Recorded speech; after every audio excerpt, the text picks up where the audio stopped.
I'm meeting today with New York-based artist Sarah Cameron Sunde, who works at the intersection of performance, video, and public art, investigating scale and duration in relationship to the human body, the environment, and deep time. Something super fascinating.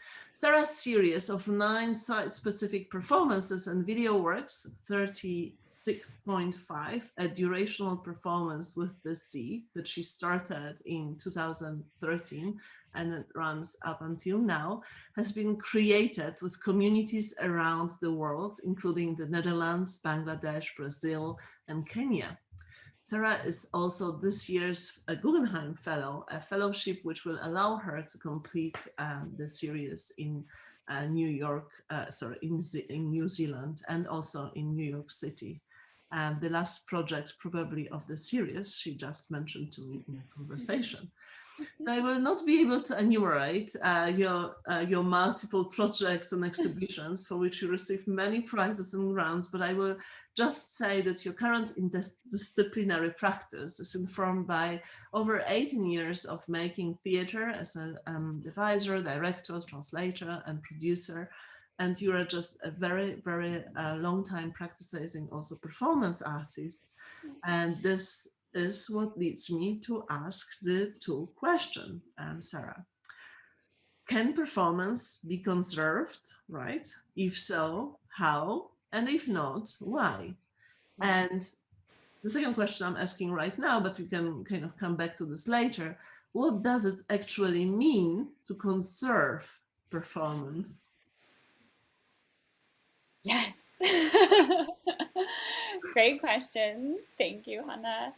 Um, okay, can performance be conserved? I think I think it can and it can't, There are certain elements of a performance that you can never um, you can never experience in some other format.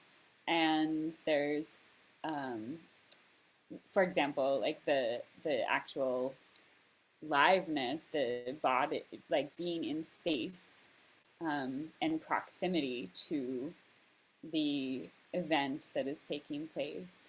Um, and then there are, and sort of the air, the things that are um, breathing together. And yeah, I guess I think about it mostly in relationship to proximity um, and and space. Uh, but then there are other things that you can try to conserve, and I think some of what I've been working on is really um, it really is like the attempt to conserve it as much as possible. Um, and what I found that because so what with 36.5, what I started doing, I began just as a performance where I would um, walk out into a tidal bay and stand in one spot as the water rose on my body up to my chin and then back down again. And that began just as a performance. And after 3 times of doing that work, I realized that in order for it to have the impact that I wanted to have, I needed to be able to share it beyond the, few hundred people that happened by. The first time there were literally 17 people who witnessed the performance.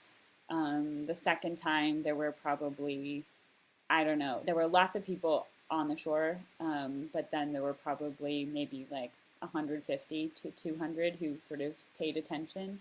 And the third time in San Francisco, there were probably, I don't know, maybe 1,000 people that stopped by. But still, that's like a limited number of people to actually experience this live work. And it's so, the people who were there, they remember that moment. They hold on to that moment. There's like a trace. I've had lots of people tell me that they whenever they walk by that spot where I did the performance, they think about it and they sort of see, they can see it, the image of me being out there in the water or they remember what it was to join me in the water, and to stand there with me. And so that's like a really special experience that you can only conserve it in the body of somebody who actually experienced it, you know? And that's so special. But then to conserve it for the longer term beyond the life of that person is a whole other question.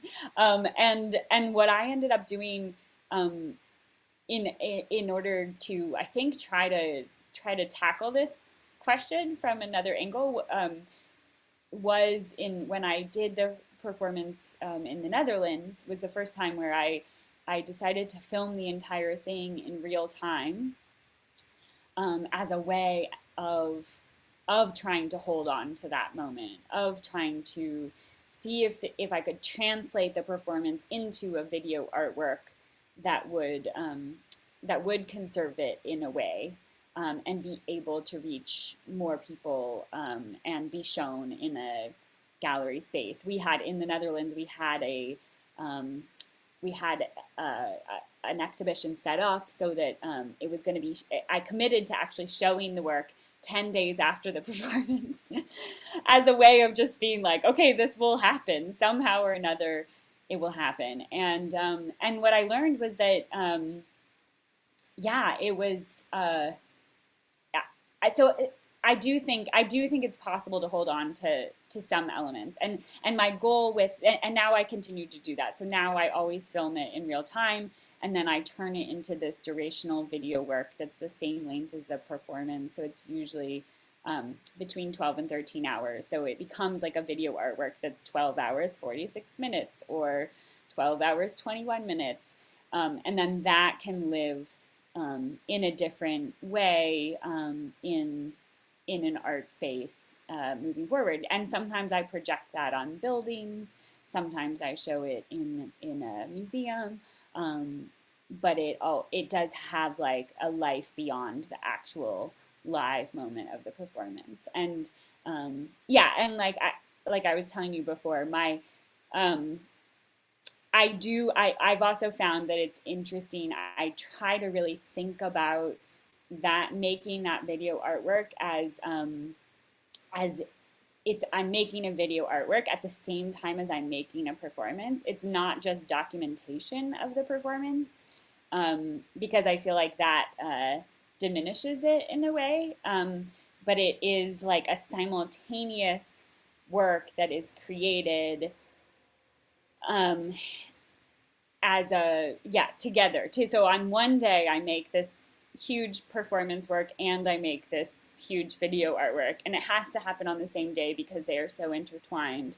But I have to think of them as equal importance, because people always want to say, well, they always want to prioritize one or the other, and I feel very strongly that in order for both forms to live, in the world, I have to think of them as being equal parts. Does that make sense?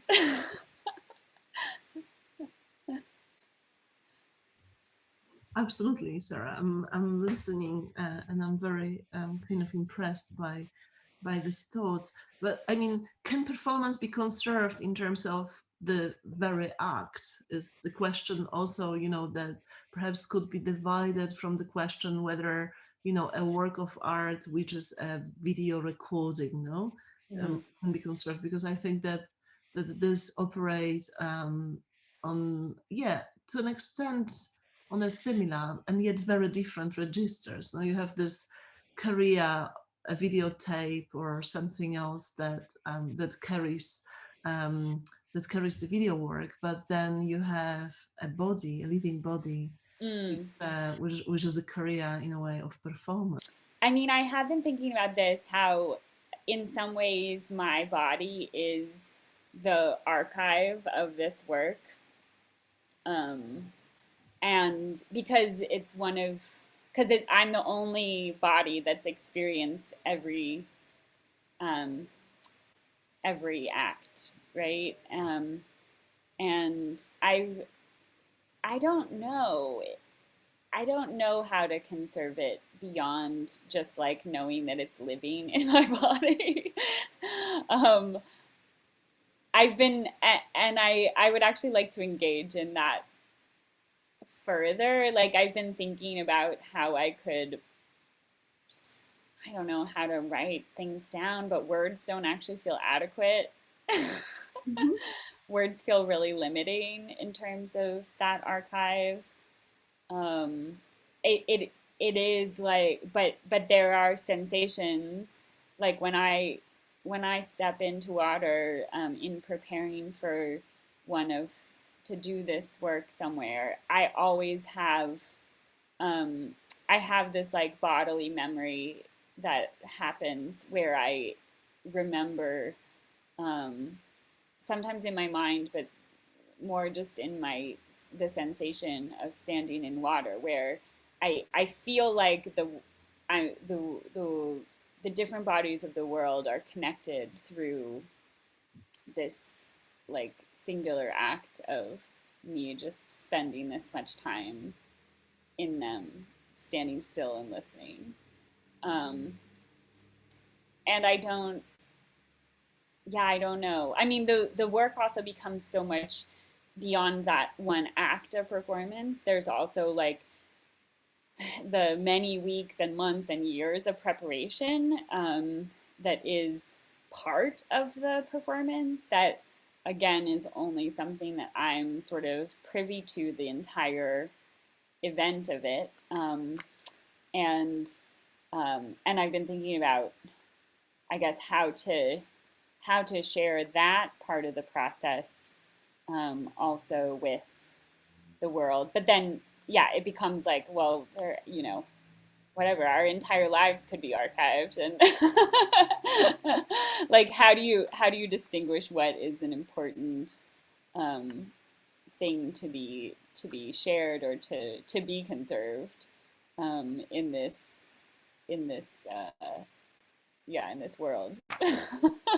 Fascinating, Sarah. And because you are talking about the bodies, no, as the sort as a well, the performance as a bodily experience, and there Mhm, is yeah, there is some kind of bodily memory that is mhm. connected to the very act, and you remember exactly the you know the place, the situation, this kind of somatic perhaps experience of things in Yeah, the moment, and then you say this is your body. Obviously, you refer to you, but then on these images, and you have one of them behind you of your recent, I think, work. Is it yes, correct? That you could tell us a few words about this. There are all these other bodies, the community, I think, engagement that you evoked earlier on as we discussed in yeah. relation to this performances. Could you tell a little bit about this and perhaps how this body, you know, remembering body could have become a collective body as well in a way?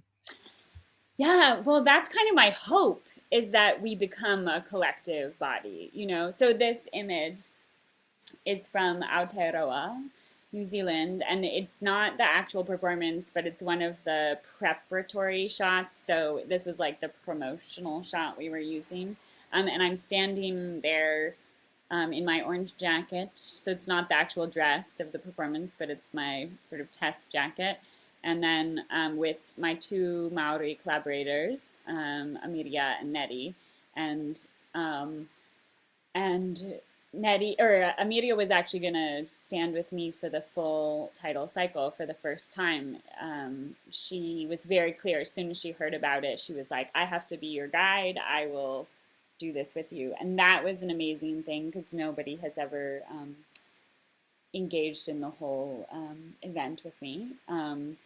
And it's kind of perfect actually. I feel like I'm so moved by and have learned so much from the indigenous wisdom of Aotearoa, and so to have her as a guide throughout the performance is just a very important and beautiful um, extension of the work.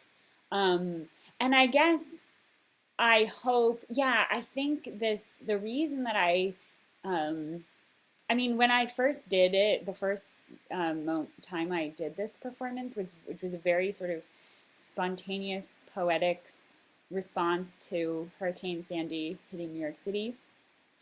Although I say it was spontaneous, but it really the image was in a way living in my body and my brain for a year or 9 months.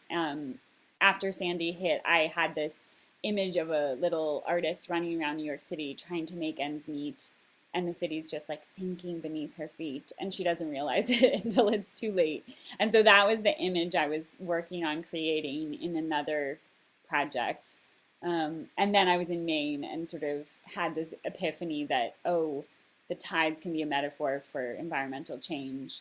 I watched a rock get swallowed whole over the course of 30 minutes one day and just sort of thought, oh, I imagined a body standing in the water. And because my background is more as a director, I was like, who can I convince to stand in the water for me for 12 hours? And then very quickly realized that if I wanted to make that image, I was going to have to actually perform this work myself, which was really scary, but also sort of just what was necessary in order to do that. And anyway, so that first time in Maine, I remember very clearly being out in the water and realizing that it was a series.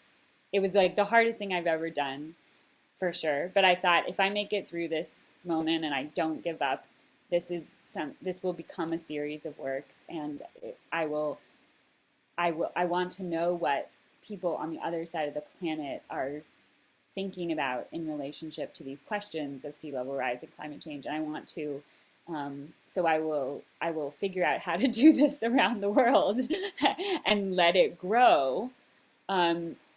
So that, because to me the point has always been like this parallel actually between the individual struggle to survive in the face of sea level rise and climate change and the struggle for humanity, humans as a species. How do we survive in the face of sea level rise and climate change? And so trying to like fluctuate between those two scales of like individual body, like osmosis, only like really internal, and then out zoom big picture, like look at all of humanity. And so this idea of, yes, people standing with me is like, how do we come together as a global humanity? How do we create an experience for enough people so that there is an energy shift or there is a shift in consciousness, without it getting out of control? Like I feel strongly that it's a work of art and it's not a political campaign or but the collective action of many bodies standing in water at the same time feels really powerful to me, and is definitely part of attempting to have that experience live in as many bodies as possible. Did that answer your question? Absolutely, yes, Okay. absolutely. I'm also thinking how this knowledge, in a way, let's say once we are no more there, we hope we will be around for a while, but once we are no more there and the memory kind of is gone with the body, Hmm. could a reenactment or some kind of redoing in the future, I mean, what are the conditions of possibility, for this work to survive somehow, Hmm. also in this very kind of direct way of a primary experience of water Hmm. rising. Hmm.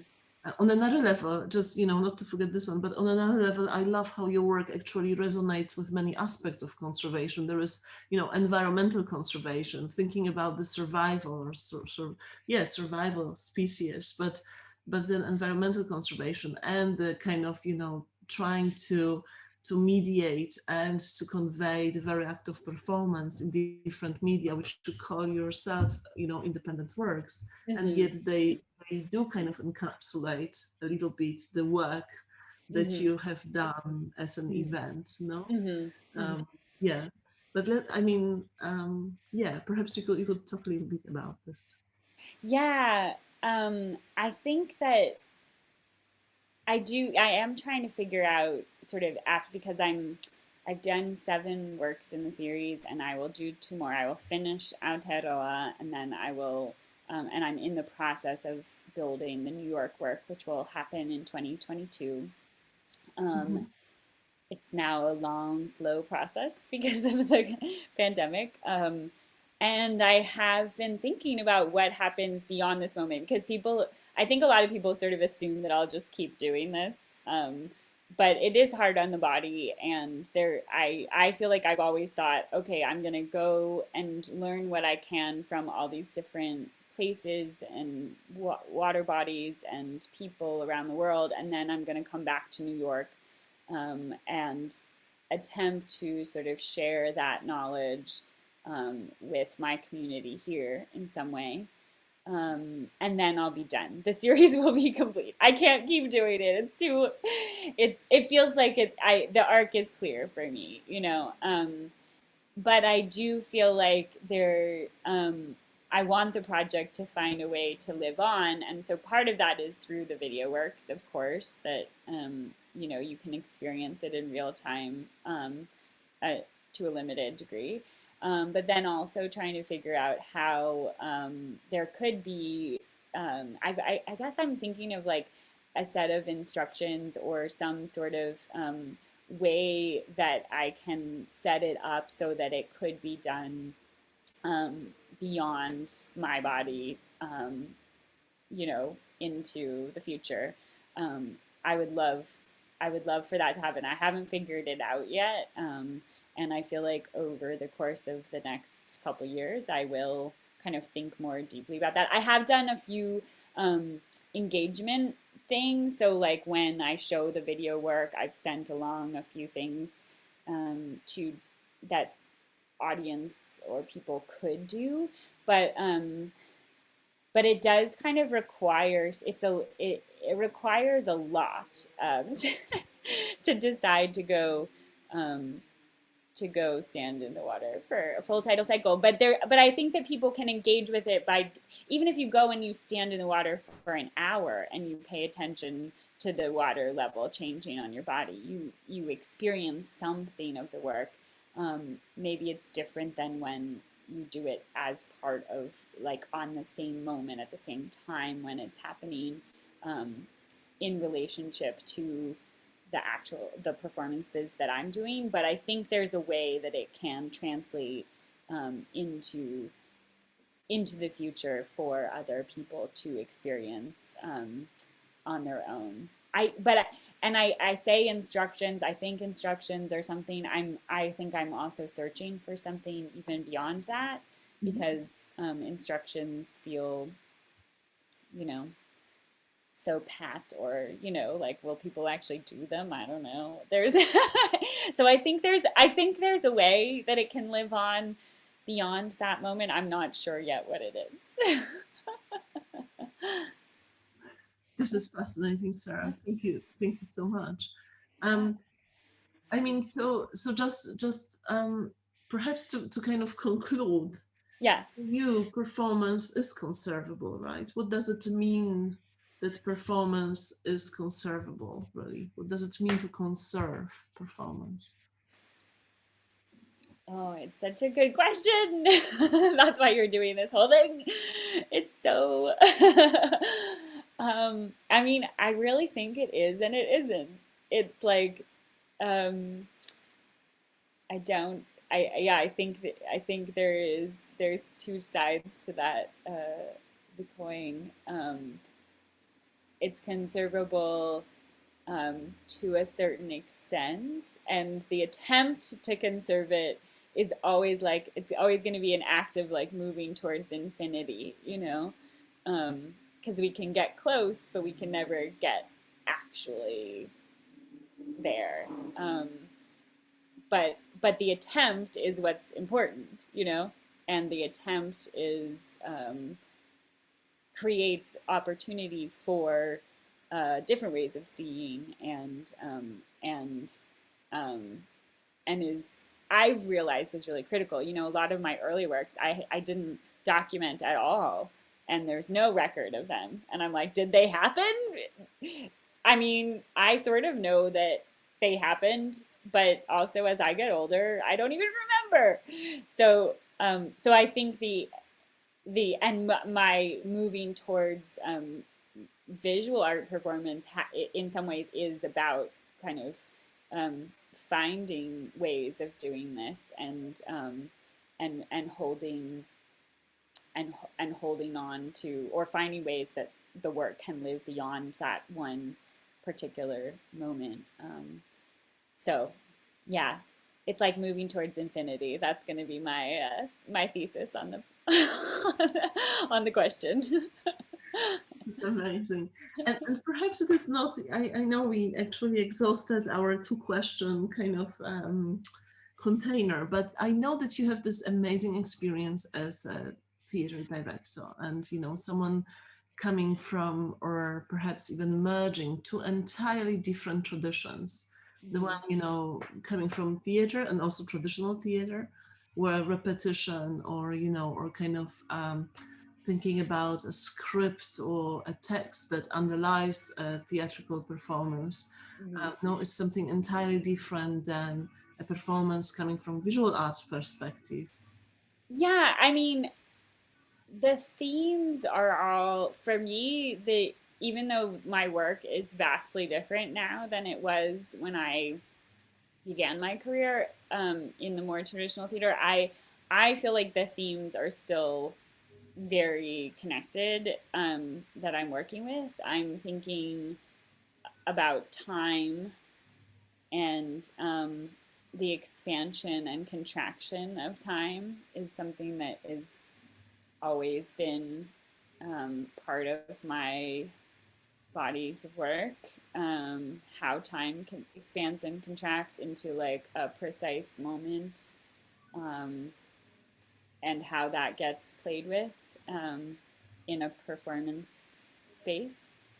Um, and then also bodies in space is another sort of theme. Just and I guess that is sort of more image based, but I think I guess in my theatrical work, but then also now with 36.5 and other things I'm making, it's for me, it's always three-dimensional. I'm always sort of looking at it from this bird's eye view um, of like, yeah, what, and again, like kind of going back to proximity, it's always about like what is the space between people and the human bodies in relationship to the environment that they're in and the site that they're in. Um, so I'm not sure. Yeah, so there's definitely a thread, but it's and it makes sense in my brain how I Mhm. ended up here. Mhm. Um, and I do think that yeah, there's some beauty in those early works, not existing except for in our minds and our hearts. But it is also, yeah, so, sort of sad because it's like, did that happen? Did it happen? I think it happened.